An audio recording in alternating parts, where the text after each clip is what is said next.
What's up, y'all? Josh Dobbs here. Welcome to the Players Lounge. Today, I'm joined with Bru McCoy Kaleb Webb. We're going to get into some Tennessee football, Super Bowl, new NCAA dropping. We're going to have some fun with it. So I appreciate y'all tuning in. Be sure to like and subscribe to the channel. And let's get into it, man. What was y'all's thoughts of the Super Bowl? We had the Trey Smith versus Juwan Jennings show. Who do y'all have? Where do you guys watch the game? And what do y'all think about the game? Shoot. Watching it was one of those games where I was kind of like toss up. Don't really care who wins, and I don't know who's gonna win. Yeah. You know what I mean? Like most Super Bowls you go in, you kind of have like a hunch. Like I feel like they're gonna win. I mean, you could go with like the whole Taylor Swift aspect. Like they're not gonna lose or let them lose. But did you believe in the whole 13-13 conspiracy that was going around social media? Sorta, but the first thing I thought of was like, someone was like adding, like they were like his jersey number is 87. I was like 8 and 7 is 15. So yeah, that's not 13 at all. We're missed me there, but I kind of was rooting, I will say, for the Niners throughout the game. Okay. I don't know, just I kind of tend to root for who I think is gonna lose. Yeah. Type of thing. You okay. know? Trying the underdog. For sure. I like that. Yeah. What about you? I mean, I feel like it's kind of like, you can't bet against Mahomes. Like, that's true. He kind of stepping into like that, like Brady's footsteps almost, where like he's gaining experience. Like I think like they say he's been to like an AFC championship like every season. He's like been a starter, so it's like it's hard to like bet against him, especially with like Brock Purdy. That was his first Super Bowl. You know, it's like a really big stage. Vegas, like Vegas too. Like, I was out there. It was electric. Like the stage around the game, the events, man. It was a zoo leading up to the game, so it definitely was the big stage. I do want to get y'all's thoughts on this, though. What do y'all think about the NFL overtime compared to the college overtime, and which kind of format do you prefer? I don't think the coin toss should have that much of a, like, winning or losing the coin toss shouldn't give you an advantage. That's my opinion. So I kind of like the professional one more. Obviously, the way that played out was kind of weird. Yeah. Because they won and they chose to do what gave them a disadvantage. They just wanted the ball first, yeah. Yeah.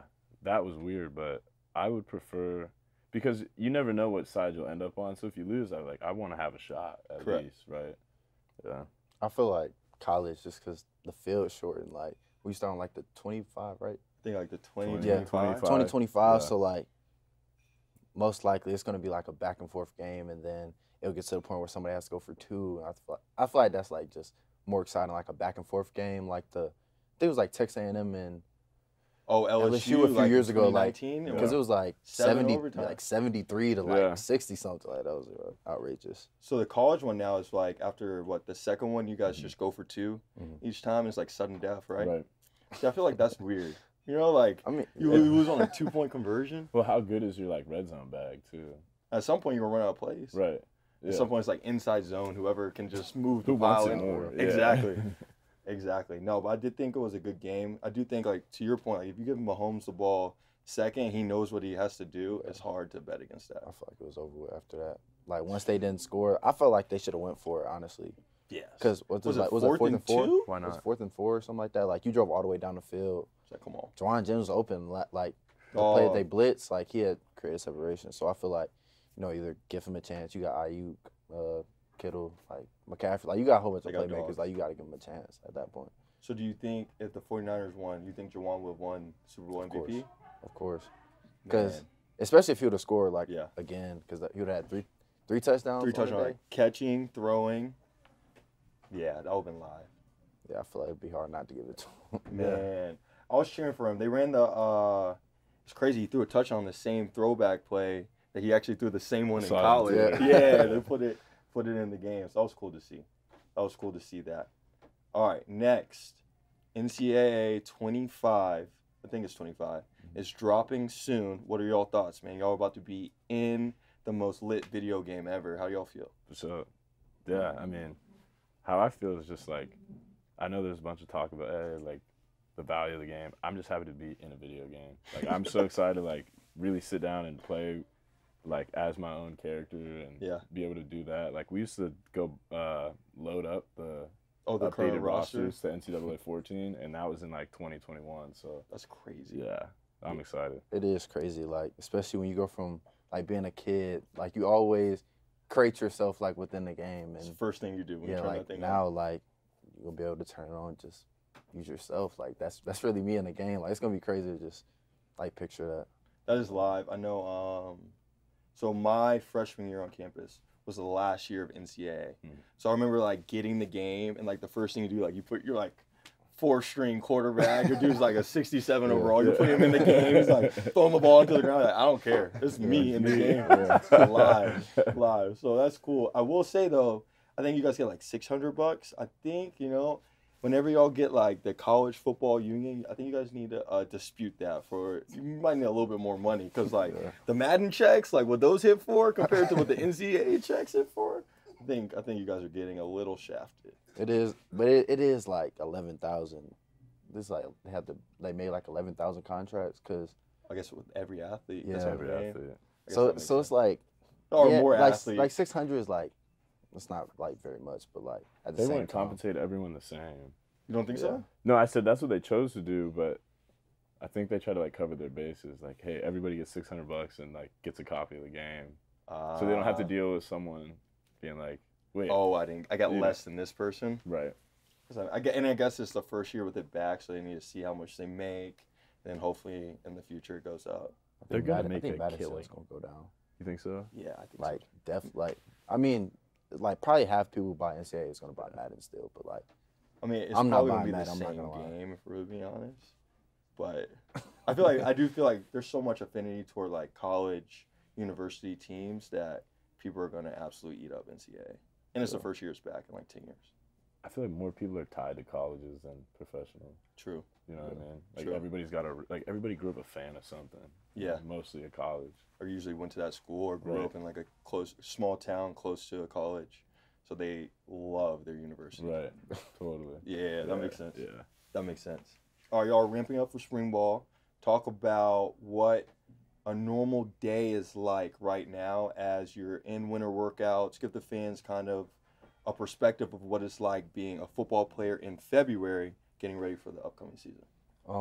So usually you start your day off with a lift. Like we lift around like 8:50 or like 10:40.